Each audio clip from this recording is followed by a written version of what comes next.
Whose voice did Varys hear in the flames? What did it say, and what does it mean for the rest of A Song of Ice and Fire? Hi everyone, this is Robert. Welcome to In Deep Geek. If you're new here, or even if you're not new here, welcome. What Varys heard from the flames as a child is one of the most intriguing mysteries in A Song of Ice and Fire. It was clearly a dramatic and traumatic experience, but it gets very little explanation, and the action moves on swiftly. Let's start by reminding ourselves of what Varys actually tells us. He is talking to Tyrion here about how Renly and Courtney Penrose might have died at Storm's End. That was Melisandre's shadow babies, remember, though neither Varys nor Tyrion know that, and wants to suggest to the sceptical Tyrion that it was magic.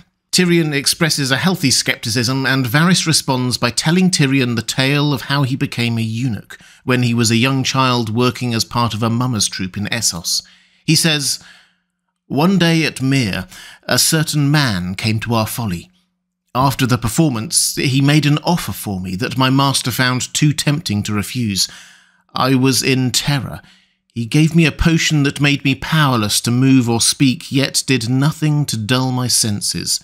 With a long hooked blade, he sliced me root and stem, chanting all the while.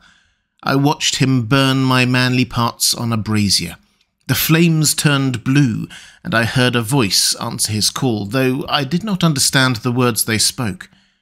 I still dream of that night, my lord, not of the sorcerer, nor his blade, nor even the way my manhood shriveled as it burned. I dream of the voice from the flames. Was it a god, a demon, some conjurer's trick? I could not tell you, and I know all the tricks. All I can say for a certainty is that he called it, and it answered. And since that day I have hated magic, and all those who practice it. If Lord Stannis is one such, I mean to see him dead." We'll come on to what was said and by whom in a moment, but we should acknowledge first that this is not just a friend sharing his tragic backstory. Varys was trying actively to win Tyrion to his side at this point, to prove his loyalty with a personal motivation not to let Stannis win. So perhaps this is a made-up story to win over Tyrion, or perhaps, as Varys himself admits, it was a long time ago. He was young and had been drugged, so perhaps he imagined it all. Both are possibilities. But let's go with the assumption that Varys is here telling the truth. So, what was going on? Well, probably the most intriguing part about the first half of Varys' story is why he was chosen. It seems the magician specifically asked for Varys and paid a very high price for him, which is strange because so far as Varys has told us, he was just an orphan boy apprenticed to some travelling mummers. There must have been hundreds, if not thousands, of similar boys throughout Mere, many of which would not have been missed if they were taken, but the magician wanted Varys and was willing to pay good money for him. Presumably there was something about Varys that made cutting him particularly efficacious or powerful.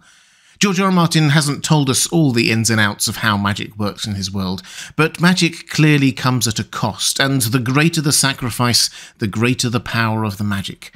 King's blood, for example, is said to be very powerful. Might Varys be special in this sense? Might he be secretly related to royalty? I touched on this in my character study of Varys, and to add a little bit more magical context here, at the time magic was hard to perform, particularly fire magic. The pyromancers in King's Landing were finding it hard to do their spells, glass candles weren't working, and fire mages in Essos had a lot less power than they did, say, after Dany's dragons were born, because that was the turning point for the kind of ambient level of magic in the world. So a magician wanting to perform some serious magic, like this seems to be, would need to get all of the help they could get, and we might expect unscrupulous sorcerers to be actively on the lookout for these kind of almost royals, bastards and distant relations. So it's definitely possible that Varys, perhaps even unbeknownst to himself, has some secret link to a kingly line, though for our purposes now, it doesn't actually make much difference. Varys was clearly only important in making the magic ritual work. Once it was over, he was tossed out and left for dead. That won't tell us who was being contacted. The magician chanted a bit, called out and threw Varys' parts onto the brazier where the flame turned blue. Then a voice answered from the flames. Varys did not understand what was said, so presumably it was in a foreign language of some kind, and as he was the only witness to the ritual that we've met, we also don't and can't know exactly what was said. But even from that short scene, we can draw some pretty strong conclusions. First, the sorcerer was clearly trying to contact someone, and given the lengths that he went to, this must have been someone or something that he wouldn't just be able to go and visit. So either some spiritual being on another plane, or someone in a far-flung and inaccessible place. In other words, almost certainly someone we haven't met so far in the story, which is backed up by the fact that although this was apparently a memorable voice, Varys doesn't seem to have heard it since, so it's no one that he has ever actually met. Second, this seems to be someone acting on their own. The sorcerer found Varys himself, drugged and cut him himself, and performed the magic himself, even disposing of Varys afterwards himself. This isn't someone operating as part of a large organisation, nor does he seem to be a priest. Varys consistently calls him a sorcerer rather than a priest. And then third, and perhaps most intriguingly, the flames turned blue. So this is fire magic of a sort, and there's an obvious echo later in the story of Melisandre throwing the leeches with Edric Storm's blood onto a brazier in order to perform some magic. The flames then didn't turn blue, but there are a surprising number of times in the story where we do get blue flames, or blue fire imagery. In no particular order, and this isn't an exhaustive list by the way, there are more examples. In Jaime's vision, when he sleeps with his head resting on a weirwood stump, he and Brienne both carry swords with blue fire. We read, "As he raised the sword, a finger of pale flame flickered at the point and crept up along the edge, stopping a hand's breadth from the hilt. The fire took on the colour of the steel itself, so it burned with a silvery blue light, and the gloom pulled back." Patchface, in one of his nonsense but probably prophetic rhymes, says that under the sea smoke rises in bubbles and flames turn green and blue and black. Tessarion, the dragon ridden by Prince Daeron Targaryen in the Dance of the Dragons, has cobalt blue flame. The eyes of the others we see in the prologue are a blue that burned like ice. Then we're told the reanimated Waymar Royce's eyes burned blue, and Othor, the wight who attacks Jeor Mormont, is said to have burning blue eyes. When Dany enters the funeral pyre and the 3 dragon eggs hatch, we read that she saw crimson fire lions and great yellow serpents and unicorns made of pale blue flame. She saw fish and foxes and monsters, wolves and bright birds and flowering trees, each more beautiful than the last. She saw a horse, a great grey stallion limbed with smoke, its flowing mane a nimbus of blue flame. And then, if you want to go even wider, dragonglass is often referred to as frozen fire. There are plenty of ice dragon references, particularly in connection with Jon, and then we get onto the whole fire and ice together thing. That's a lot. So what do blue flames signify? Well, there's no one thing that covers all of those instances, but a lot of them definitely share a kind of death and rebirth motif. Dragons being born amidst a funeral pyre, Waymar Royce being killed then brought back as a wight. We're expecting Jon, or Jon's body, to be killed and then for him to come back from the dead. Patchface was thought drowned and then miraculously came back to life, and so on.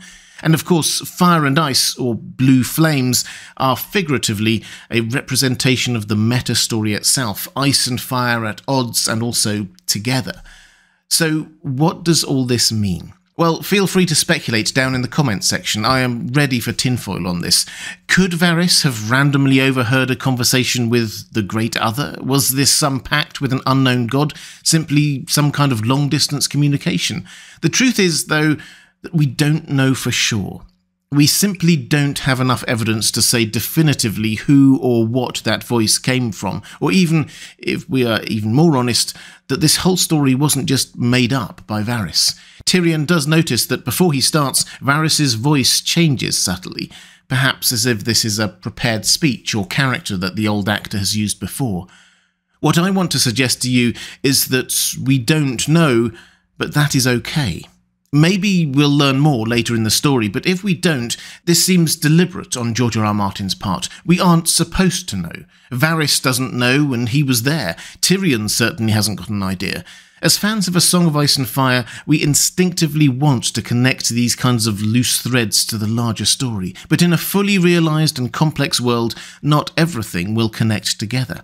There's a very real possibility that what was going on here was nothing to do with the main plot of A Song of Ice and Fire. This is a huge created universe with fully rounded cities and people.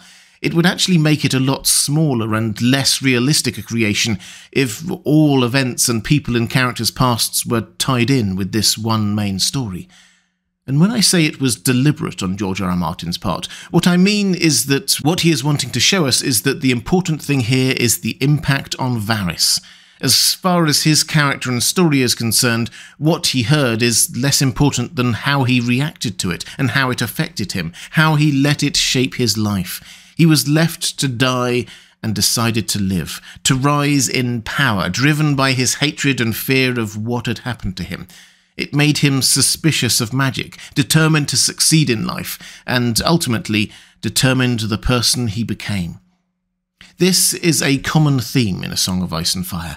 The actual words of prophecies, say, are less important than whether people believe them and act on them. It matters less whether Daenerys actually is the rightful heir of the Seven Kingdoms. What matters more is that she believes she is, and that belief drives the action. It matters less whether Stannis is or was Azor Ahai reborn than whether Melisandre believes it. Her belief and reaction to it is what drives the action.